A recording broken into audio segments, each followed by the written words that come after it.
नमस्ते साथीहरू, आज हामी देख्न गइरहेको छौँ डायमन्ड कसरी बन्छ भनेर, कसरी बनाइन्छ, जुन सबै ज्वेलरी र रिङहरूमा लगाइन्छ, जुन हामी डेली लाइफमा पनि युज गर्छौँ, शादी बिहेको लागि नि लगाउँछ। त्यसको लागि सबैभन्दा पहिला यो ब्ल्याक जस्तो देख्ने एउटा लिन्छ पत्थर, अनि त्यसलाई अब टेस्ट गर्छ त्यो डायमन्ड हो कि होइन। यो केमिकल लगाएपछि, यसलाई व्हाइट केमिकल हो, त्यो लगाएपछि अब यसलाई मसिनमा जाँच गर्नको लागि दिन्छ।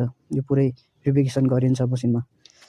अब यसलाई एउटा यो हालेपछि अब यसलाई कम्प्युटरमा हेर्छ। अब कुनै पनि डायमन्ड, कुनै पनि एउटा स्टोनमा 2-3वटा डायमन्ड पनि निस्किन सकिन्छ।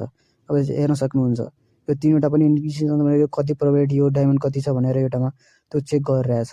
यसलाई चेक गरेपछि अब यसलाई काट्नु पर्यो, डिजाइन दिनु पर्यो।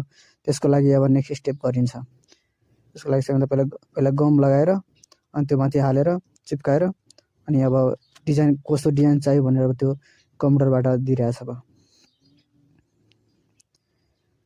पुरा लिक्विड लगाइदियो व्हाइट। अब यसले काटिरहेछ पुरै।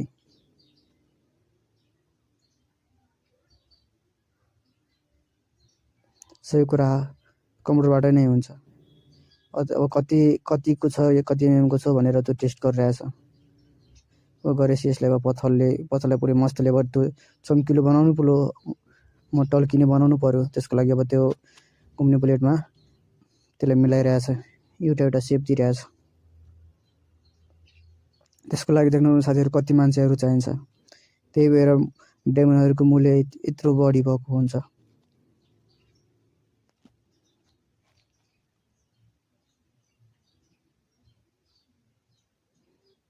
अब यसलाई नेक्स्ट स्टेपको लागि लगिरहेछ, भेरिफिकेसन गरिन्छ, प्राइस लेबलिङ गरिन्छ, कति जाने प्राइसमा यो बिक्न सकिन्छ।